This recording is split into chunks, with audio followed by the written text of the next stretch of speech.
The postseason is officially here with Super Wildcard Weekend starting tomorrow, Saturday at 4:35, when the game between Seattle and San Francisco kicks off. You are listening to the Fumblerooski podcast by Power 88 and Secret Weapon Consulting. Adam Wright, CJ Medeiros, and Justin Tucker. We have a lot to talk about today, and we are going to cover all of the games this week down to a science and give our pick. We're going to pick who's going to win each matchup. And we're going to talk about all the all pro first team selections that were made actually today. And joining us to cover all of these topics, we have special guest Aaron Wise coming back for the fourth time. That's the most anyone has been on this show ever. Aaron, welcome to the show, dude. We have some new listeners, though. Why don't you introduce yourself? So yeah, I'm Aaron Wise. I'm in Kansas, and I'm a big Jets fan. Nice. All right. Well, so you're a Jets fan. Two of us co-hosts here, myself and CJ, are Patriots fans. So we're sitting here watching the postseason from our couch. And it ain't fun. It ain't fun, but they don't deserve to be there. And fortunately, Tuck's Ravens are there for now. For now. Look, I got to do this already. Let's get it. Ravens. Why aren't you wearing that jersey? I'm sitting here in case you guys haven't noticed. So I need some team to root for in at least this postseason, and I like collecting jerseys. So for my birthday, that's disgusting. Got a Joe Burrow jersey that I'm wearing right here. Patriots fan. He still has it. Yeah. I have my Brady jersey that I'll wear on game days. You have a Mac Jones jersey? I have a Mac Jones jersey as well, although I'm hoping that either this guy pans out or we'll get into that. We don't need to get into my Patriots. But let's talk about this postseason. But first, I want to start off with the latest news, which is the first team All-Pro selections. And I'll go down the list of all of the nominations, and we will go around the table giving any objections that we might have or players who we feel absolutely deserve to be there. So without further ado, on offense, for quarterback, it's Patrick Mahomes. Running back, Josh Jacobs. Tight end, Travis Kelce. Wide receivers are Justin Jefferson, Tyreek Hill, and Devontae Adams. For left tackle, it's Trent Williams. For right tackle, it's Lane Johnson. For left guard, it's Joel Bitonio. At right guard, it's Zach Martin. At center, it's Jason Kelce. And on the defense, for edge rushers, Nick Bosa and Micah Parsons. Interior linemen, Chris Jones and Quinnen Williams. For linebackers, we have Fred Warner, Roquan Smith, and Matt Milano. For cornerbacks, we have Sauce Gardner and Patrick Surtain. For safeties, Minka Fitzpatrick and Talanoa, excuse me for the pronunciation, Talanoa Hufanga. And then special teams, place kicker, it's Daniel Carlson. For punter, it's Tommy Townsend.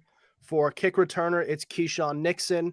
For punt returner, it's Marcus Jones. Special teamers, Jeremy Reeves, and long snapper, Andrew DePaula. So, guys, any objections to this list? This is our official 2022-23 All-Pro first team. Aaron, what do you think? Honestly, for me, I don't really got much any objections, really. Which I kind of agree with just about every player on there. Like Mahomes deserves it, and Sauce Gardner definitely deserves it on the Jets. Quinnen Williams had a good year too, so I'm glad to see the Jets are actually on the list. But yeah, I don't really got much issues with it. Yeah, this is a good list. I will say this is probably the best list I've seen in a couple of years. But Tuck, what do you think? I know it's going to sound I know it's going to sound biased, but hear me out. Marlon Humphrey should have been on this list. Okay. So Marlon Humphrey over Patrick Surtain or Sauce Gardner. Yeah, I'm not going to. Yeah, I feel that way considering what Marlon Humphrey was able to do. He played most of his coverage in man and didn't allow a touchdown all season against all competition, both good and bad, both playoff caliber and non-playoff caliber. And against elite wide receivers, he gave up 0 touchdowns. Amari Cooper couldn't score on him. Jamar Chase couldn't score on him, so on and so forth. So what I'm saying is, to go a whole season without giving up 1 touchdown, I think that's impressive enough to be first team all pro. And when you look through and he didn't make it, I was like, okay, maybe he'll make second team. He didn't even make second team all pro. Jair Alexander and James Bradbury got it over him. And so when I saw that, I was like, okay, this is ridiculous. Marlon Humphrey is too good not to be at least a second team all pro. I can stretch out to say maybe not first team all pro, but I thought he deserved it. But I'm like, maybe I need to take my bias out of it. But the fact he didn't make second team all pro is ridiculous. He should have been an all pro this year. And I find it insane that he didn't make it on either team. All right. So, CJ, what do you think? Now, as a biased Pats fan, the Matt Judon disrespect is crazy. He had more sacks than Micah Parsons, and yet Micah Parsons literally got first team All-Pro over him. And I could live with that if Judon got second team All-Pro for edge rushers, but he did not. I mean, look, Myles Garrett over him I get, but Hassan Reddick? I disagree. And the corners are a bit weird for me because we're not used to seeing like the big names. And to an extent, I do agree with Tuck about Marlon Humphrey. But it's just weird because a lot of like the bigger names that we know, guys like Xavier Howard and Jalen Ramsey had down years. But Sauce being first team, keep in mind, I'm obviously a Pats fan, so I'm a little biased. But I will admit, you may know from last year's draft, I was a big Sauce Gardner fan. And I kind of lean Tariq Woolen is better than him, but that's just one man's opinion. Overall, those are just very, very, very minor gripes. So I honestly, that's pretty much it as far as that goes. But yeah, that, like I said, I don't have too much to say other than Marcus Jones. Patriots rookie did be first team All-Pro for punt returner. So, yeah, I'm a little happy about that. And Adam totally owes him an apology for saying he'd be the next Cyrus Jones. That is all. Listen, based on his scouting report, it just sounded very frighteningly familiar. That's all. And I told you he was going to be good, and you should have trusted me. Do you know why, Adam? Why? Do you have a crystal ball that just tells you everything that's going to happen? How big of a draft guy he is. Thank you, Justin. You every day, Adam, we get closer. Just saying. Do not provoke him. Do not encourage him. Listen. It's coming, Adam. Marcus Jones is everything that Cyrus Jones was supposed to be. I'll say that much. Except better. But Cyrus Jones was supposed to be this offensive threat. I guess. Looking at this list, like I said a couple minutes ago, I agree with just about everything in here. The only thing that just feels weird to me is the cornerback selections. And it's not that these guys aren't good. They're pretty solid. And I definitely believe Sauce Gardner deserves to be in there. But Patrick Surtain, something just feels off about that. And again, very good player. Very, very good player. Awesome. He hasn't had some awesome strides from his first season to his sophomore year. But there's some players who I could see being in there, one of them being Tariq Woolen. And maybe they just didn't want to load it with rookies, which this was a pretty good rookie class for corners. Derek Stingley Jr. was pretty solid himself, and he probably not Pro Bowl caliber, but still really good. But I like Sauce Gardner. I would have had Tariq Woolen over Patrick Surtain II. They're all really good, but that one was kind of tough for me. And I think another reason why it feels weird having these two in over anyone else is because the Jalen Ramseys, the Xavier Howards, the Tre'Davious Whites of the world had off seasons. They were off this year. And even if you look at Jair Alexander and yes, also Marlon Humphrey, based on their statistics, they were not as good as they could be. Both Alexander and Humphrey allowed nearly 600 yards in coverage this year. That's just not good enough for all pro level. It's not. Now, Alexander did figure things out towards the end of the season, and so did Humphrey. But you kind of have to be good from start to finish in order to be an all pro. And also you need to really stick out with your statistics. So this was a great year for rookie corners and for sophomores. Another takeaway I would give from this is that quarterback Patrick Mahomes got 49 of the 50 votes for all pro, for first team all pro. So what does that tell me? Tells me that this guy's going to be our league MVP. So they might be getting something right there because that guy better win it. He has 41 touchdown passes, over 5,000 yards, well over 5,000 yards, 5,200 to be exact. This guy is having an elite year. And if he doesn't win it and like Jalen Hurts does or something, I don't think I would be happy with that. But anything else we want to add on to this before we go on to our game picks? Yes, CJ, and here we'll start with Aaron. Okay, so yeah, I do got something to add with this. Okay, I really hope Mahomes wins the MVP.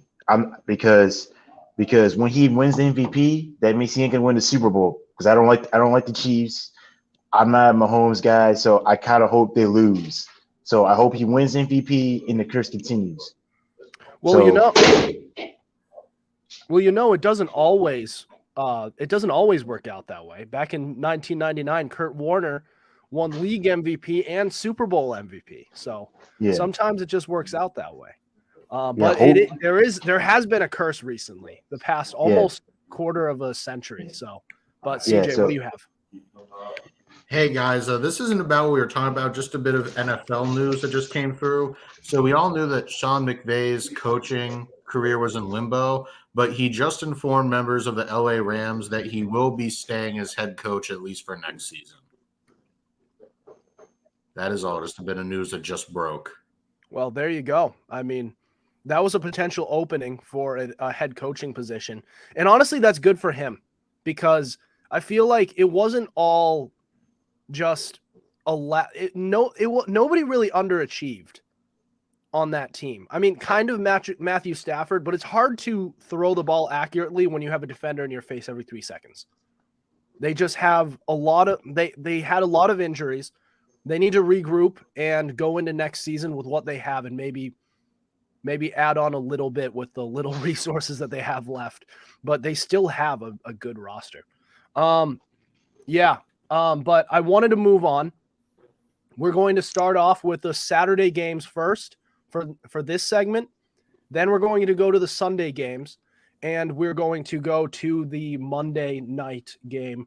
We're going to go in chronological order and give our picks for who is going to win each wild card game, starting with Seattle at San Francisco and Chargers at Jacksonville. That's next. This is the Fumblerooski podcast.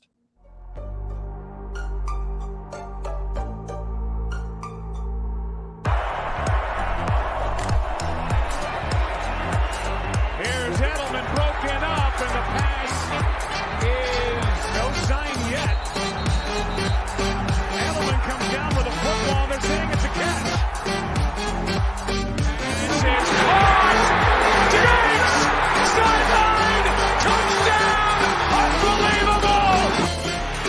Swings it way down the field to Watkins! Sammy Watkins for the touchdown!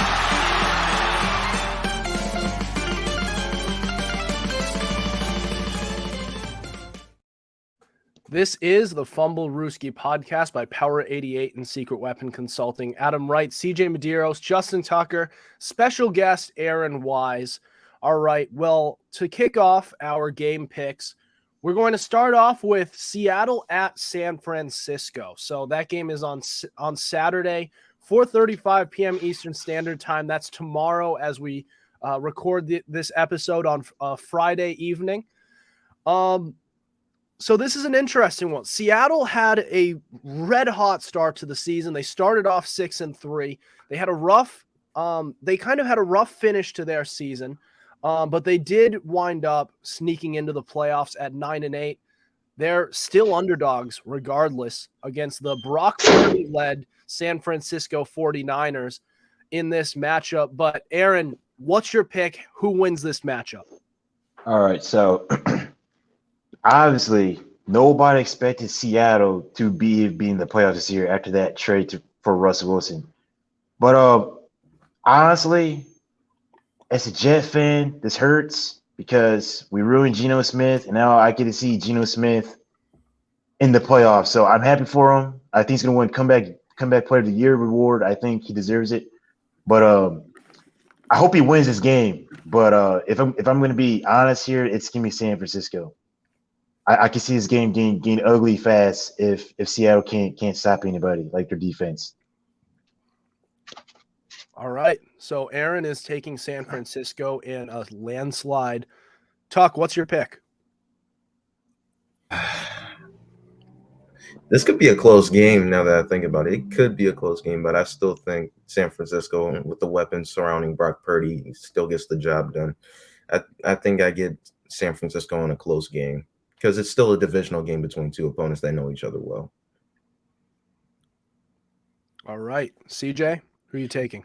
Now, we all know the playoffs are a place where, the men get separated from the boys. Mm-hmm. And a lot of this game truly revolves around Brock Purdy. He was Mr. Relevant for a reason, but just the way he's just played, like above being Mr. Irrelevant, even though it's a divisional game, I do lean toward San Francisco because I believe that San Francisco's defense is better, and I can see them stifling the Seattle offense more than I can see the Seattle defense stifling the San Fran offense.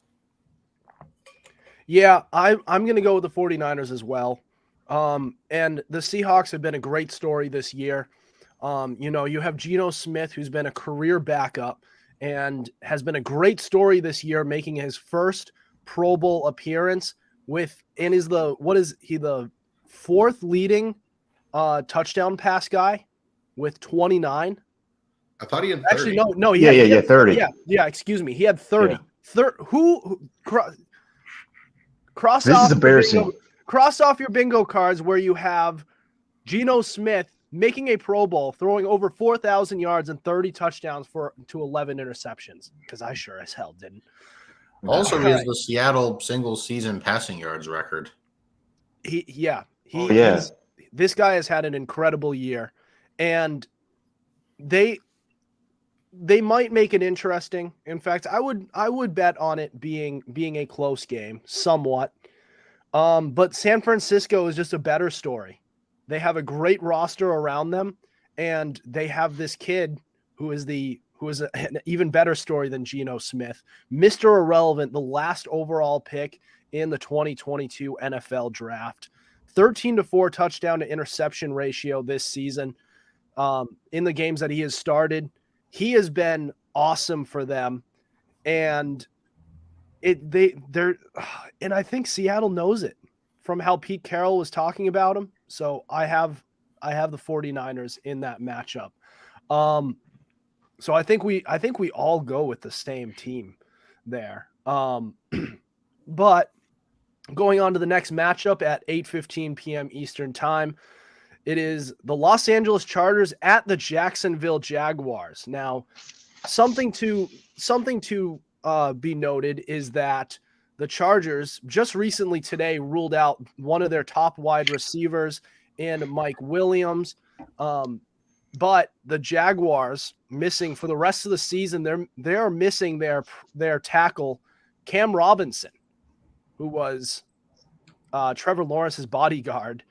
So Aaron, what's your pick for this game? So me, I'm a big Trevor Lawrence fan. So and I wanted the Jets to draft him in 2020, but that didn't happen. I think the Jaguars are going to win this game. I think this game is going to be a close game. I don't see this game be a blowout. I think it's going to be a close game. I think it's going to come down to who's the better coach, and I think Doug Peterson is a better coach than the Chargers got. And the Chargers have proven when games get kind of tight, they always find a way to screw it up every time. So I'm going to go with the Jaguars, mainly because of Doug Peterson. And also too, Doug Peterson knows how to win games. Like he's done it before. Like he's won a Super Bowl against your team in the Super Bowl in the biggest stage. So I think it's going to happen again here. So Jaguars. All right, Tuck, what's your pick? When I look back and forth between the teams, I originally was going to think the Chargers because they've been on a little bit of a hot streak, but then they lost to Denver, in which the game they lost Mike Williams. When Mike Williams and Keenan Allen are on the field together, they're like world beaters. When they're not on the field, they look very beatable. So when I saw that Mike Williams was rolled out today, I said, Jacksonville, with the offense that they're having right now, which is underrated, by the way, because, oh, my God. Christian Kirk showed up out of nowhere. Over 1,000 yards, 7 touchdowns. Congratulations to him. And with the running game that they have and the quarterback play that they're getting and the defense showing up, I think the Jacksonville Jaguars are going to pull this one out. All right, CJ, give us your pick. When I think about it, I have to go with Jacksonville because, look, I know that the Chargers have more talent, but in a weird way, you got to think about momentum. The Chargers are skidding into the postseason, whereas the Jaguars have like a bit of momentum behind them. And I don't really trust the Chargers' defensive backfield because the Rams are sneakily good on offense as well. And when I really consider it, Mike Williams is out. And if you could box up Keenan Allen, that's just going to make things that much harder for the Chargers. So, yeah, put me down for the Jaguars. Oh, and keep in mind, it's in Duval too. So that's just another factor. All right. So I got 3 votes for Jacksonville. So I'm going to go against the current here, and I'm going Chargers. And I'll tell you why.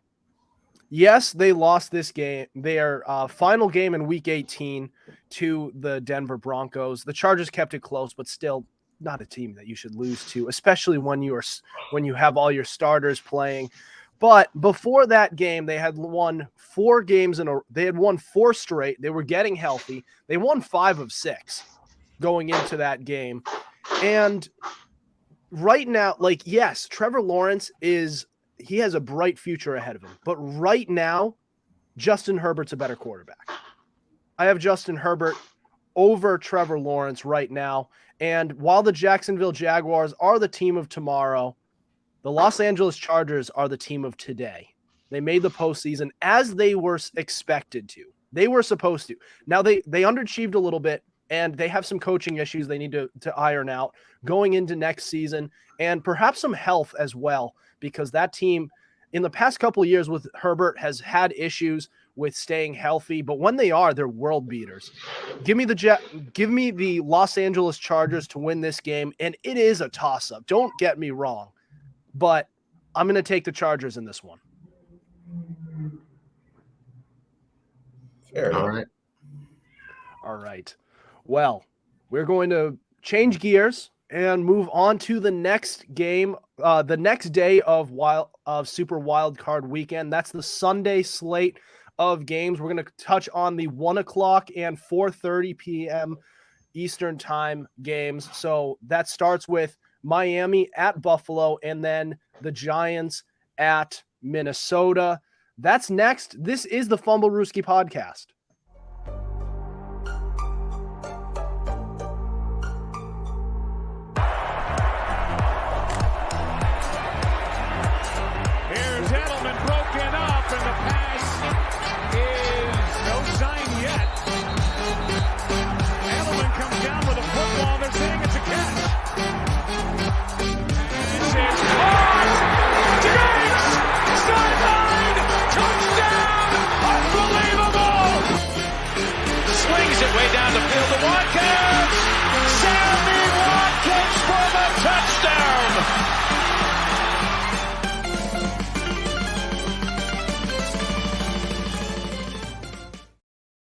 You are listening to the Fumblerooski podcast by Power 88 and Secret Weapon Consulting. Adam Wright, CJ Medeiros, Justin Tucker, and special guest Aaron Wise. So we are on to our first couple Sunday slate of games to give our picks on, and we're going to lead off with Miami at Buffalo.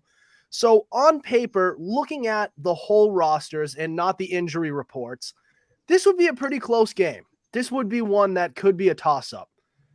But Miami's not only missing their starting quarterback, Tua Tagovailoa, for the foreseeable future, but they are also going to be missing their backup in Teddy Bridgewater. So they are down to third string Skylar Thompson, and Tyreek Hill is still questionable as well. So a game that it's tough to see being competitive, but what do you guys think, Aaron? Okay, so honestly, for me, normally, which I 100% agree with you, Adam, this game would be a close game if it was healthy, which the first two games, it was very close. But I think this time, this is going to be a really easy pick. I'm always going to pick the Dolphins here, mainly because of Skylar Thompson. When he does play, he doesn't really look like an NFL quarterback. He looks like one of those quarterbacks that is just there to play one or two games, and he's going to fizz out in the NFL probably. And also too, the offense looks like elite when Tua's actually playing, which is shown this whole season. But then when Tua's not playing, when we see guys like Skylar Thompson and Teddy Bridgewater, this whole offense has looked completely different. So I'm gonna pick Buffalo in a blowout. I don't see this game being close at all, really. So Buffalo. All right, so Aaron has this game being a landslide for Buffalo. But, Tuck, what is your pick? Buffalo by at least 10. I don't think it'll be considerably close. Miami doesn't have their starting quarterback, who's the only good quarterback this year for them. Teddy Bridgewater has been underwhelming when he's been asked to be put under the helm, but even he's not playing this week. It's Skylar Thompson, and he hasn't looked impressive at all. And I don't think he'll look impressive against that Buffalo defense as banged up as it is. So either or, I see Josh Allen just going to town on that Miami defense and running away with it. Maybe not like a landslide, but plus 10 or maybe a plus 17. All right. Yeah, that's a fair assumption to be, not a blowout, but kind of comfortable and maybe a little bit close. But CJ, who do you have? I'm going to keep this short and sweet. It's got to be Buffalo. You know what I mean? Because plain and simple, you don't have Tua. And any argument, to say, the Dolphins have a legitimate shot is as flimsy and full of holes as Tua's brain right now, because that's what you did, Dolphins. You killed him, and he should retire at the end of this offseason, just to show you. But everything aside, I mean, even with Tua, I would still take Buffalo. Yeah, and you also have to look at this recent skid that the Dolphins were on. Before this past Sunday, they had lost five straight games. So that's just, you can't look past that. And now two of those were with Tua. And now they lose not only him, but also without your backup quarterback. And you have to travel. You're a warm weather team traveling to frigid Buffalo, New York. So that this isn't even close. For the other segment, it was a coin flip, and I had to go the other way and take the Chargers because it's a close game and everyone picked the Jaguars. This one, I can't go against the current here. This one is not even close. I'm taking the Buffalo Bills to win and advance. If we don't have anything more to talk about with this matchup. Mm-mm. Yes. Aaron. Oh yeah. So yeah. I got one more thing to add, which this game, I can see this game being like how it was last year's wild card game when the Bills played you guys. I can see that game getting real ugly fast. I have a good feeling it's going to be like that. It's going to be like 28-0 at the first half, and it's done. I just had that good feeling. Yeah. You didn't have to remind us of that match. I'm sorry, man. I'm sorry. You didn't have to bring back those memories. I thought it might be actually a somewhat competitive game, and then, God, we didn't have to. Now let's just move. Let's move to move to this next. All right, Giants at Vikings. This is one that has been a popular upset pick amongst a lot of NFL fans. So the Vikings are 13-4 on the season, but the Giants snuck into the playoffs. They had a red hot start to the year, but they kind of struggled a little bit, but they've kind of gone into the end of this season a little bit. They've shown us something. So what do you guys think? Do you guys see an upset? What do you think, Aaron? Okay, so with this game, right? So these two teams have met each other once this year, and the Giants could have won that game. Like despite of not having as much chance as the Vikings, I think the reason how the Giants keep the game close was because the coach, because like he knows like what he's doing and other stuff. Honestly, I'm gonna go with my gut feeling here. I'm gonna pick the Giants to upset this game because I don't know, the Vikings, man. They just seem like frauds to me, man. They I don't know. They just seem like a fake team. Like, I don't know, man. I don't really have much of a reason why. I just like, I don't know. Because like they got blown up by the Packers and they beat the Bears. I don't know. But yeah, I'm gonna pick the Giants one. I think the Giants gonna win because of coaching this one. Not so much of their talent, which the Giants don't have that much talent on the team. They don't on offense, they basically got Saquon running the ball. They got Daniel Jones just running like every play, feels like. And yeah, they got some decent guys on the team. Like there is Slayton, which if he starts dropping passes, then that's gonna be a problem. But yeah, I got the Giants. I'm just going my gut feeling with this one. All right. So Aaron has the Giants pulling the upset. The 9-7-1 Giants heading to the divisional round. But Tuck, who do you have? I got Minnesota. I'm sick and tired of this. They played this season and came down to the last second field goal. I think it's going to pretty much be the same way. I think Kirk Cousins is going to step up more so than Danny Dimes will. I just trust Kirk Cousins more under the pressure because this is Daniel Jones's first time here, so I don't know how he'll play.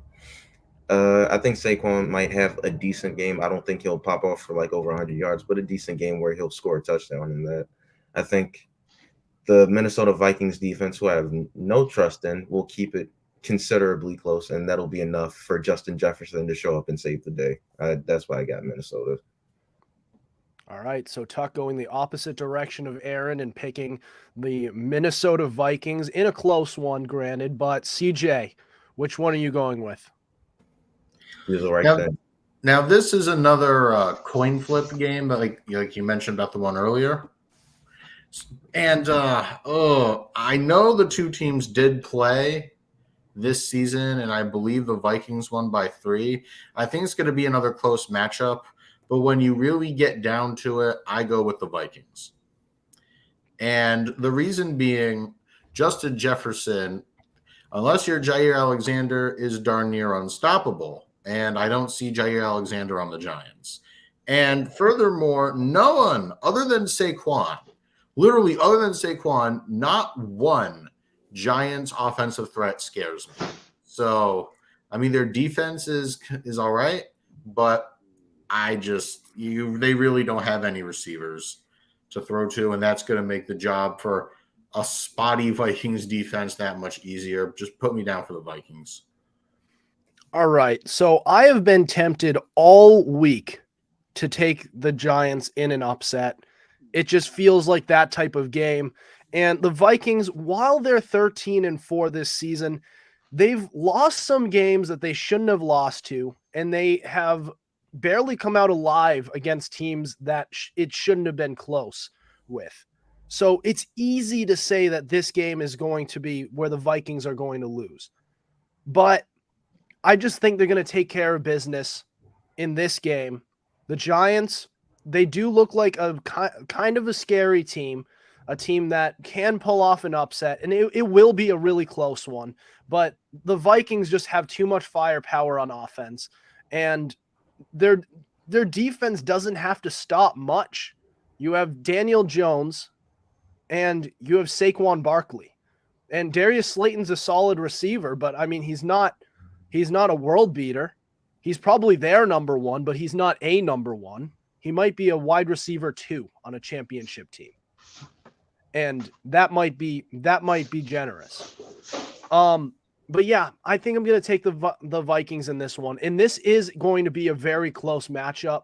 And once the 49ers, because the 49ers are going to the divisional round, once the 49ers meet this team, once they run into them, they're going to take care of business, and it's going to be the Niners in the NFC Championship. And the Vikings, their fate will come soon, but it's not going to be this week. But they will come close. All right, so I want to change gears. And we're going to touch on next our Sunday and Monday night football matchup. That is Baltimore at Cincinnati and Dallas at Tampa Bay. These are going to be some fun ones to cover, and you won't want to miss it. This is the Fumblerooski podcast.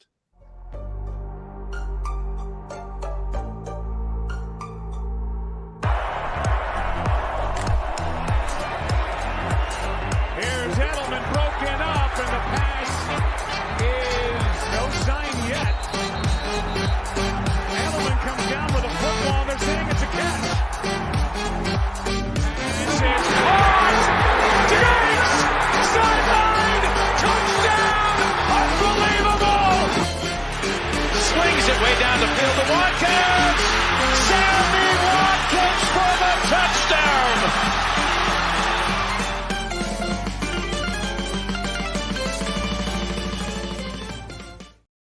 You're listening to the Fumblerooski podcast by Power 88 and Secret Weapon Consulting. Adam Wright, CJ Medeiros, Justin Tucker, special guest Aaron Wise.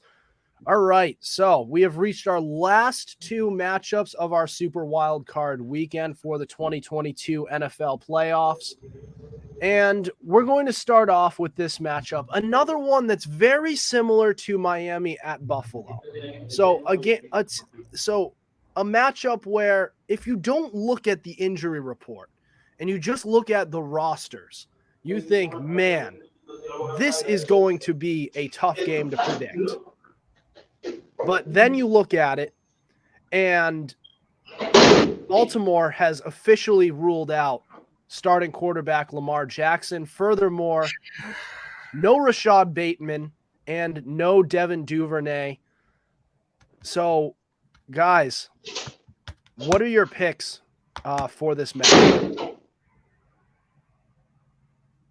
All right, I guess I'll go first then. So I got one question. So is J.K. Dobbins, is he playing? Yes. Oh, he's playing? All right. Just making sure, okay?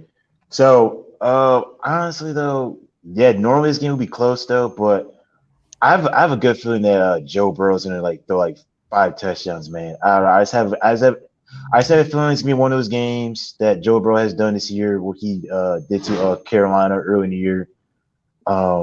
Yeah, I just don't see the Ravens having much of a chance because they don't got Lamar Jackson there, and Lamar Jackson is basically their whole offense. So since he's not going to be there, I just don't see his game be that close. So I got the Bengals here I got the Bengals win this game. Pretty basically a blowout, probably 20 points. All right, Tuck. Oh my God! What's your pick? Here we go. All right. First things first. I don't understand why everybody's so convinced that the Cincinnati Bengals will win, even though they struggled to beat the hapless Ravens last week without Lamar, without J.K. I don't know why. I don't know why either. I don't know. If they want to say it's going to be close and they still pick the Bengals, I understand that. But a blowout is crazy considering he didn't throw 5 touchdowns in total in 2 games against us. Now he's throwing for 5 in 1 game. That's a crazy thing to assume on this Ravens defense. I'm picking the Ravens because, biased. My team is great. The Ravens have J.K. Dobbins back. They have Gus Edwards, who didn't get to play the full game against the Bengals in Week 18, so he's back. We still have Tyler Huntley, which, again, isn't Lamar. I'm well aware of that. But he's still better than what we had last week, even though Anthony Brown didn't play bad. We get Marcus Peters back on defense. That means our defense is almost fully intact for the first time in a really long time. And we didn't play that bad against Cincinnati. We just had to deal with turnovers. If we don't turn the ball over that much, that game's a very different game. And we actually might be playing for a coin flip or Jacksonville right now. So all in all, I think this game is going to be closer than a lot of people think. I think Joe Burrow is actually going to throw an interception. I think Joe Mixon isn't going to go very far because that defense won't let him. I believe Calais Campbell will be fully fired up and get a sack. And I believe the Ravens will pull out the upset and defeat the Bengals at Cincinnati. Ravens flock, let's go. All right, CJ. CJ, you're muted. Muted. Thanks, guys. Now, I know the Ravens don't have Lamar Jackson. Their defense is a ferocious unit. And yet, my gut goes with Cincy. I'm not counting out the Ravens, but I know the Ravens have a really good defense. But that Cincy offense, Joe Burrow, Joe Mixon, Jamar Chase, Tyler Boyd, and T. Higgins, and even a decent tight end in Hayden Hurst to boot. That's just too many weapons. And without Lamar Jackson, and even without the serviceable Tyler Huntley, wait, will they have Huntley or no? He's available. Okay, whatever. I mean, like He was a full participant today. okay. Yeah, he is listed as questionable, but if he's All a right. full participant, then Honestly, if he doesn't play and it's Anthony Brown, I would say Bengals all the way. But with Huntley's not bad. But I mean, I think it's a lot closer than people expect, but I still go with Cincinnati. Oh God. Come All on, right. do the right thing. Do the right thing. You know what team you have. I will do the right thing. I just don't know if you believe it's the right thing. Oh. So I'm going to take – so the reason I would have this as a closer game than people are going to make it out to be is not because of the Ravens and the injury bug that has bit their offense really hard. It's mainly because of the Bengals. So they're not only missing the entire right side of their offensive line, but they also will potentially be without T. Higgins. So the Bengals will probably win this game because they just have more offensive firepower. They're more balanced, but it'll be close because that Ravens defense is going to get to Joe Burrow. He'll probably turn the ball over once or twice. It'll most likely be a win, but it'll be an ugly win for the Bengals. And if you are a Bengals fan right now, you need to bank on that Bengals team to get healthy between now and the divisional round, because you might get by Baltimore like this, but to make it through Buffalo with the offense, with the offensive line in the state that it is right now, that's not going to happen. Especially when you have to go into Buffalo, courtesy of the rules the NFL set out to adjust to the. Oh my God! Oh my! I hope the Ravens beat. It's not even because it's a divisional rivalry. Just that specific coin toss bit really wants me. I need the Ravens to win, just so we ignore the coin toss entirely. Just so the Bengals fans can stop, and I'm going to cuss here, stop bitching and moaning about a coin flip. I'm sick and tired of hearing it. I'm sick and tired of players saying it. I'm just sick and tired of it in total. I hope the Ravens win. I hope it so much because I want the Bengals to start packing their trash bags the next day so they don't have to worry about neutral playing site. That's the only thing I care about. I don't care if the Ravens lose in the next round. If we get the Bengals out, I'll be satisfied. They're pissed off. They're pissed off because of it, and they're locked in. That's part of why. That's part of why I have them. And if their offensive line wasn't so banged up, I would probably have them winning the Super Bowl, because they're just nothing is going to break their focus right now. Besides a defender being in focus. I think a coin flip will break their focus. I think that has them motivated. They have a chip on their shoulder right now. They feel that there's an injustice being held against against this Bengals team. Injustice. Oh my God. The injustice is them not being the number 1 seed in the first place. They should have been the number 1 seed if they're so convinced they should have. The They Bengals? should have had a home game. No, they wouldn't have the number 1 seed, but they would have the 2 seed. They would have That's the point. They would have had the 2 seed if they won. If they won that game. But with the neutral grounds, you are already playing the hypothetical game. So that matchup can't be the Bills hosting. That cannot happen. That needs to be on neutral ground. Out of all the matchups that should be on neutral grounds, that should be on the top of the list. And they didn't put it there. And that's on the league. I don't see that happening. 1. Number 2, I think Tick Higgins will play because he was at practice today. So yeah, I think he will be able to suit up. Number 3, he might have been limited, I guess. But yeah, so I heard he was out because of illness. Nah, I think he'll be able to play. I think he will be able to play. But as far as Sunday night is concerned, yeah, the Ravens are walking away with the dub. The Cincinnati Bengals were too worried about a coin flip, and the Ravens will move on because of it. I believe the game will be a lot closer than anybody expects. I think the Bengals are taking the Ravens too lightly, especially for a divisional rival, and that's that. All right. Well, we have our last matchup on Monday Night Football. Monday Night Football for the last game on a Monday until the 2023 season. Mm-hmm. So Dallas at Tampa Bay. And this is going to be an interesting matchup. But, Aaron, who do you have? All right, so I think I learned, so as a Jet fan, Tom Brady's been in the AFC East for 20 years, right? So I learned my lesson. Never bet against Tom Brady, because every time I do that, I always lose for some reason. So, but the Bucs though this year, they've been looking very up and down. Like some games they look good, like short periods of time, and also then they look absolutely bad. And Tom Brady had some weird comeback wins against the Saints and who's that one team? The Cardinals, who are not very good. And then we got the Cowboys, who are frauds every year. So I already know what team they are every year. Like, I just don't understand how the Cowboys could have all that talent and still be bad. Like, I don't get it. But yeah, I think Tom Brady's gonna make history this year.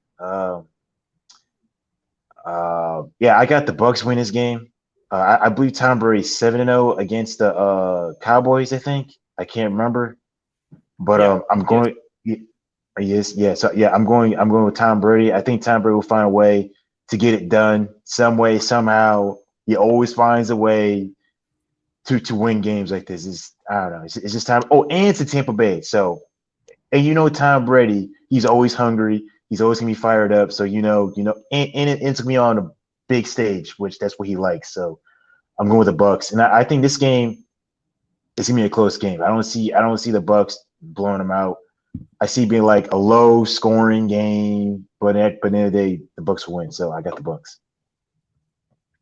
All right, Tuck, what's your pick? We know what this is. Tom Brady is perfect against the Cowboys. I don't see him losing that streak right now. So I'm picking the Tampa Bay Buccaneers. I think it'll be close because I don't think the Tampa Bay Buccaneers are as good as they used to be. But again, I still see Tom Brady somehow, some way pulling out the upset and getting the job done against this Dallas Cowboys team. All right, CJ, who are you taking? I do not bet against playoff Brady. He's a different animal, and I'm going with Tampa. I think Tampa's better coached. I think that despite his gaudy numbers, Dak Prescott is inconsistent and too turnover prone. And also you got to factor that they are in Tampa, and the Bucs seem to be just getting warmed up. So for all these reasons combined, I'm going with Tom Brady and the Buccaneers. Mm-hmm. I am going to complete the sweep on the Fumblerooski podcast, and we are all going to have the Buccaneers to take this game. The Cowboys, I would have if they weren't the Cowboys. Oh no, And no, like no, that no, just no, sounds You so- literally were supporting them originally. no. because Listen, I thought they eventually have to break out of it at some point, and they will eventually win a Super Bowl. There's going to be a year where that happens, or at least just making an NFC championship. That year is not going to be in 2023. But aside from just that, you've got playoff Brady. They're hosting, and this is going to be the most healthy the Bucs will be all season long. And aside from offensive play calling, which has been very questionable this year under Todd Bowles, I think this is going to be the best the Bucs will be at. And they've been hinting at their offensive line returning to full health, with Ryan Jensen potentially returning in the divisional round, which would be against the Eagles. That is if the Giants don't pull off the upset. But if everything is going the way we think it's going to go.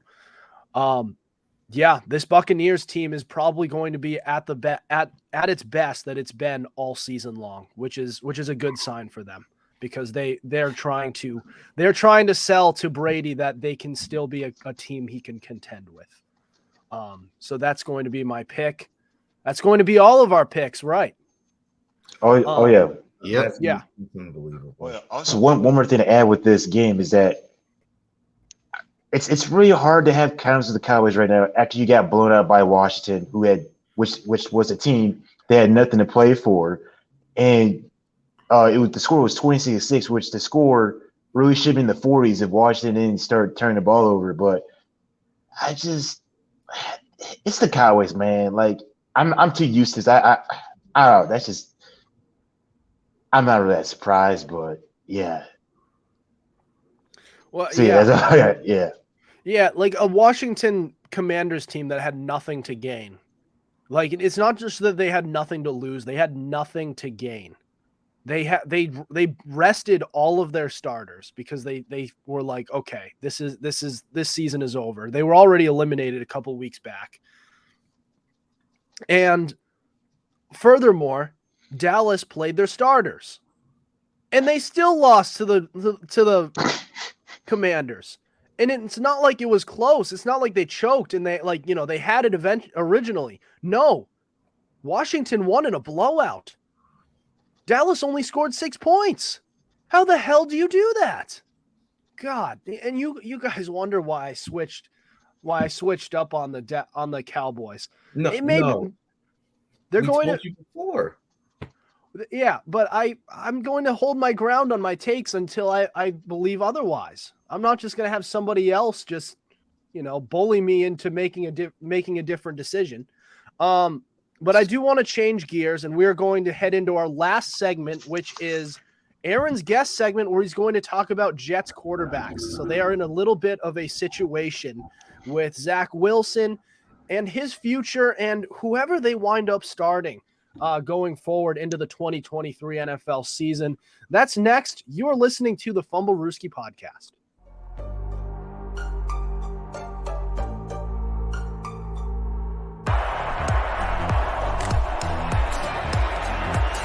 Here's Edelman broken up, and the pass is no sign yet. Edelman comes down with a football. They're saying it's a catch. This is caught. Diggs! Sideline! Touchdown! Unbelievable! Swings it way down the field to Watkins. Sammy Watkins for the touchdown!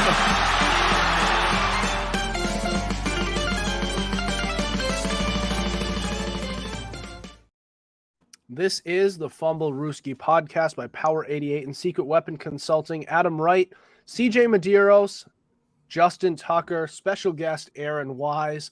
For our guest segment, Aaron Wise is going to talk about Jets quarterbacks going down the road. So, Aaron, what do you got?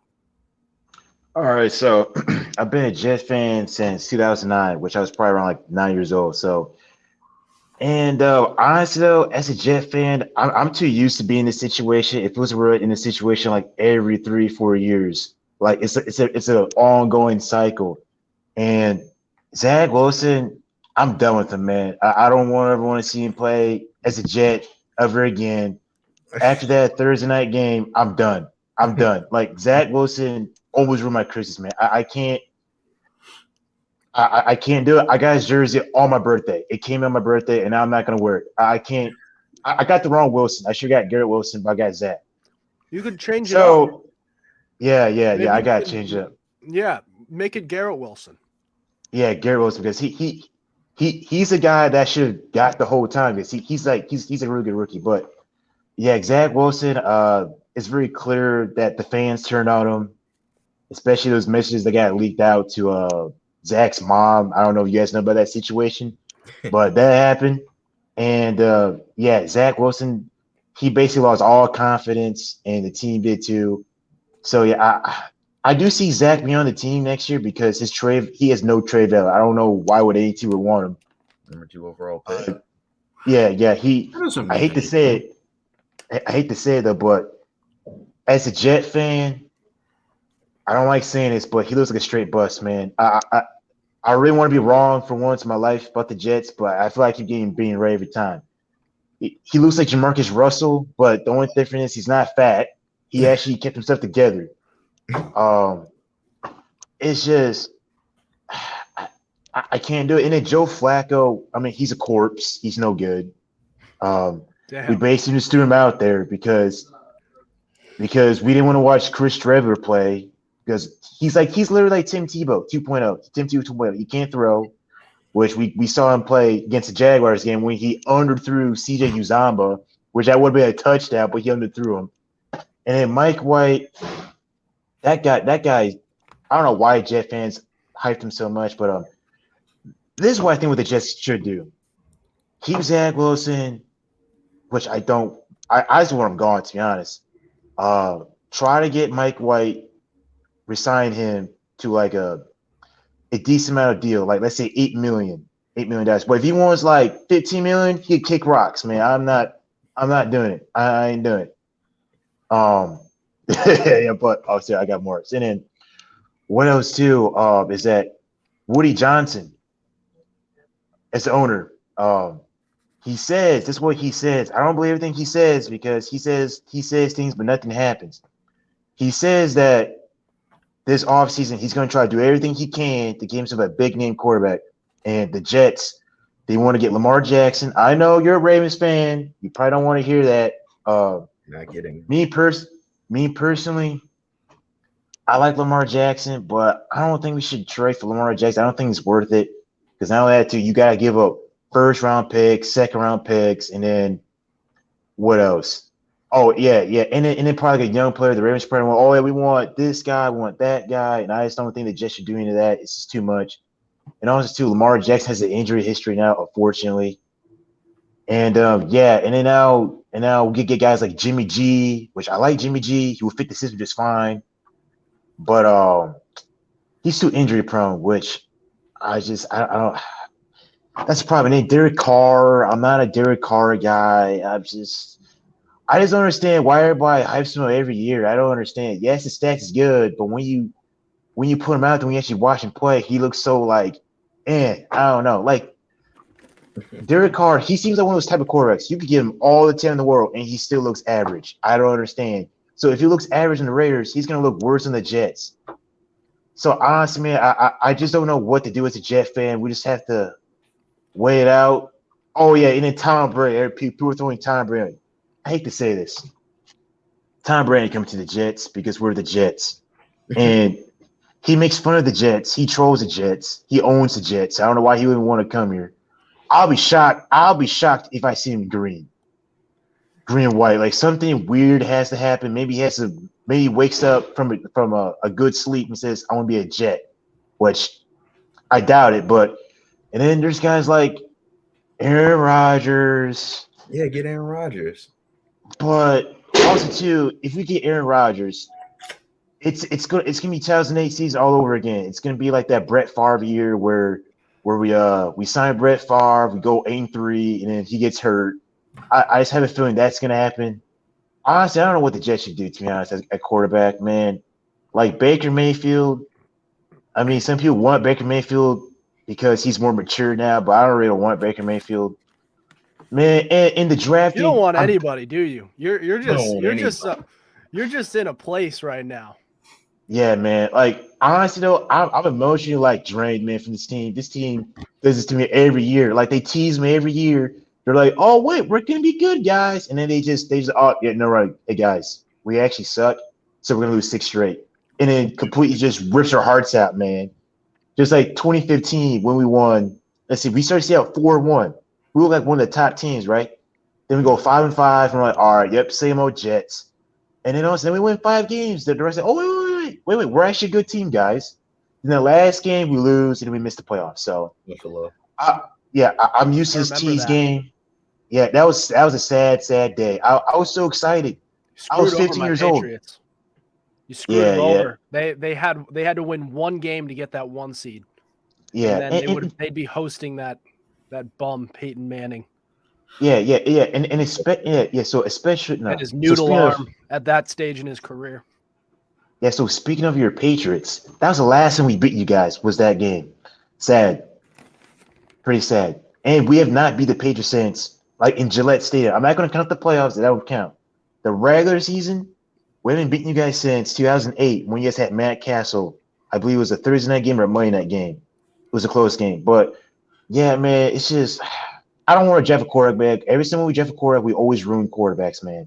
We always find a way to mess with their development, just like we did with Sam Darnold. I think Sam Darnold might have turned out good if we didn't play him right away. Because like we had Teddy Bridgewater there, and we had Josh McCown. He could learn from Josh McCown, let Sam Darnold sit for 1 year, and then play next year. Because Todd Bowles, he was going to get fired anyways, but they screwed that up because they fired him, and we got Adam Gase, and then that was the end.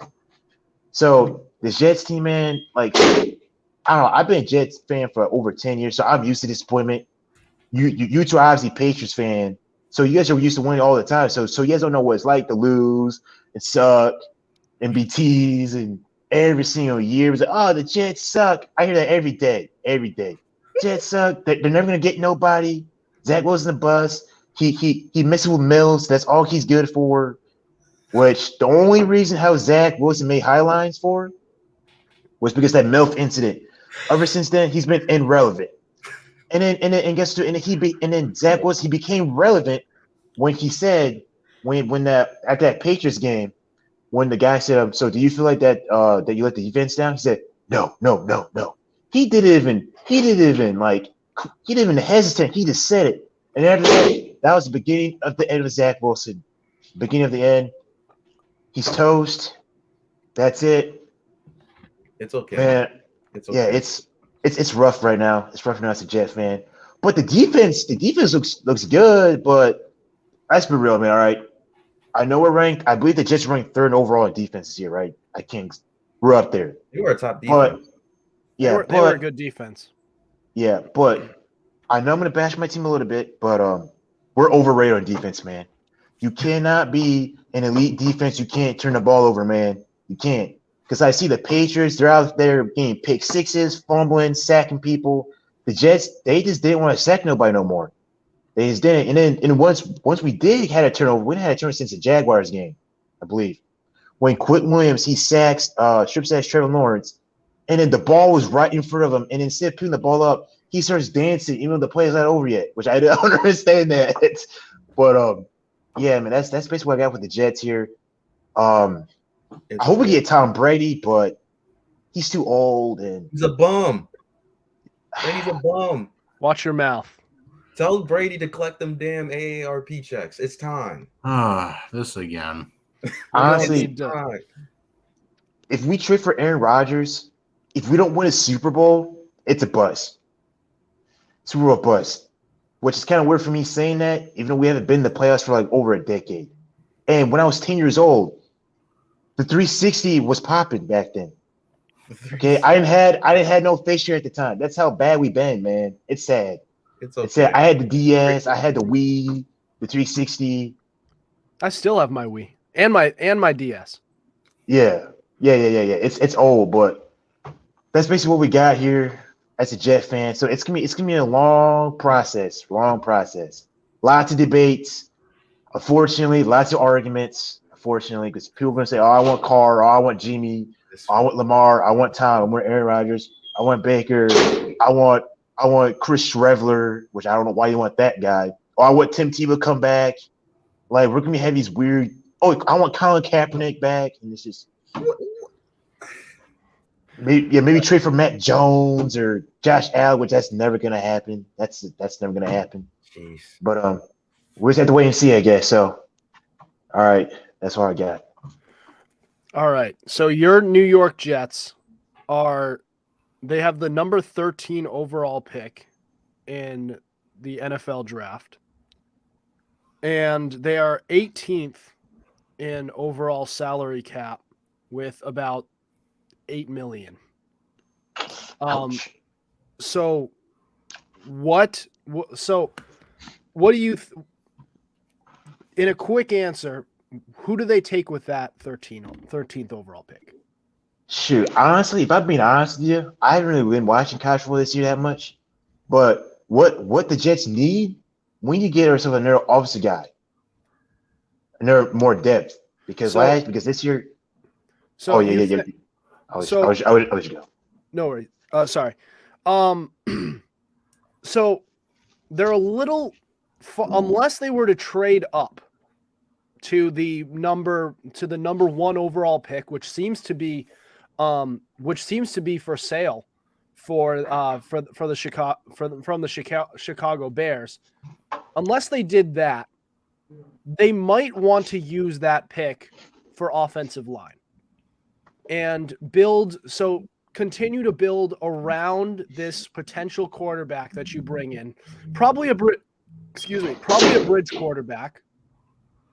And then you go into next draft and you trade up, or maybe you stay at wherever you are, and you pick your next quarterback, because you're not getting the next guy with the number 13th overall pick. But what you can do is fortify that offensive line.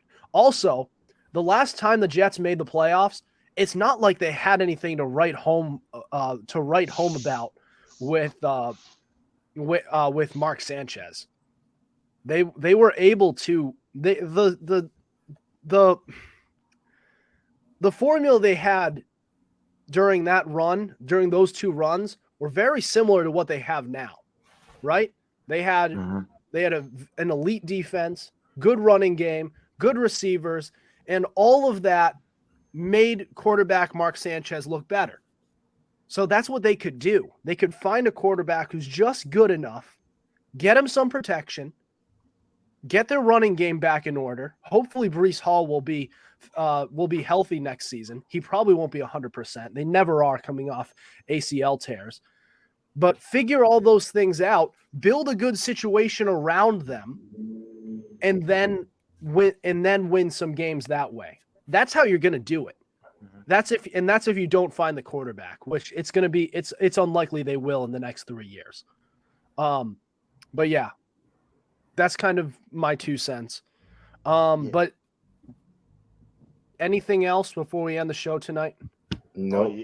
Nope. I got a little bit more. Just a little bit more. Yeah. Just a little bit more. But I think what the Jets need to do, they need to cut some players, man. Like Corey Davis, he gotta go, man. He gotta go. His hands is Butterfingers. He's either dropping passes or he keeps getting called for false starts and offsides. He cannot keep his feet under the line. And if that's not the case, he's always hurt. He gotta go so we can save some money.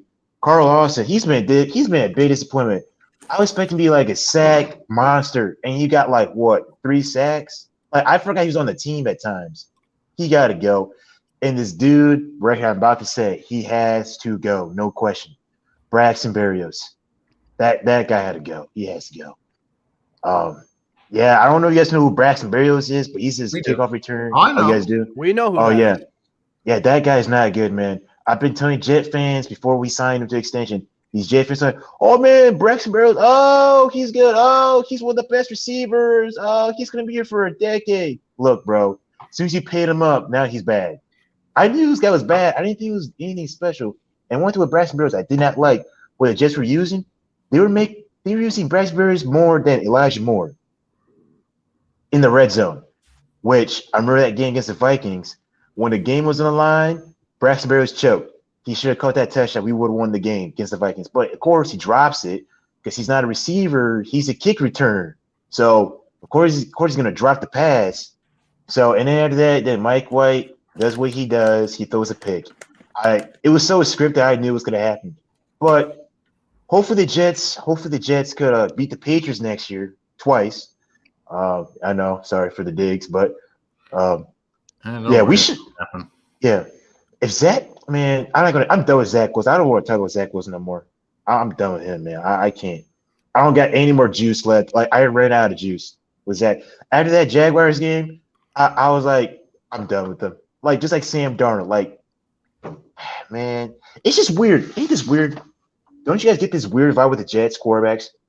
Every single time when they leave the Jets, they somehow look way better. Look at Geno Smith. Like seeing Geno Smith playing this playoff game, it's making me sick right now. It's making me sick because that could have been our team in the playoffs, but no. And then Sam Darnold, he's looking kind of good, kind of okay-ish. Nah. No. Okay, that last game, he was bad. He has some good games because he has otherworldly abilities, but yeah. Other than that, he's not cut out for this league. But Geno Smith, man, Geno Smith is that guy is having a career year. Yeah, this I'm might super be a happy flash for in him. the pan too, but I hope not. We are out of time. But Aaron, thanks for talking with us. It was great getting your insight on the Jets, and hopefully we'll be able to have you on again, and we'll see how these games go. For my audience out there, enjoy these super wild card weekend matchups. The postseason is finally here. I know I'm going to be enjoying it. But without further ado, that'll do it for us tonight. Thank you for listening to us. We have new episodes on Tuesdays and Fridays at 7:30 p.m. Eastern Standard Time. Be sure to subscribe to our YouTube channel. We also have all our episodes available on Spotify, Spreaker, Apple Podcasts, iHeartRadio, Google Podcasts, and so much more. Also, be sure to follow our Instagram at Fumblerooski_podcast to keep up with our podcast and the latest coverage on the NFL. Otherwise, we'll see you next week. Over and out.